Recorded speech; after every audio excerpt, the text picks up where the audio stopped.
Elderly lady walked into a bank in New York, carrying a large bag of cash. She asked to speak with the bank manager about opening an account because it's a lot of money.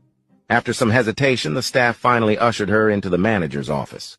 The bank manager sat down and asked, "So, how much would you like to deposit?" She responded, $250,000, and dumped the money on his desk.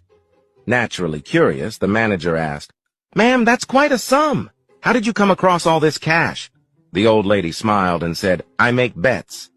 "Really? What kind of bets?" the manager asked. She replied, "Well, for instance, I'll bet you 50,000 that your balls are square." The manager burst out laughing. "That's ridiculous.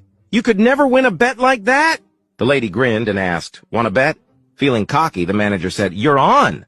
I'll bet $50,000 my balls are not square." The lady nodded and said, "Okay, but with that much money on the line, can I bring my lawyer as a witness tomorrow at 10 a.m.? "Sure," replied the confident manager.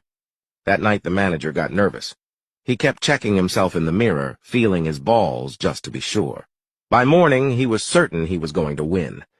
The next day, right at 10 a.m., the old lady arrived at the bank with her lawyer. She introduced him to the manager and said, "All right, we have a bet. $50,000 says your balls are square." The manager confidently agreed again, and the lady asked him to drop his pants so they could verify. The manager, eager to prove her wrong, dropped his pants. The lady carefully inspected and said, May I feel them to be absolutely sure?" The manager hesitated for a moment, but given the stakes, he allowed her to.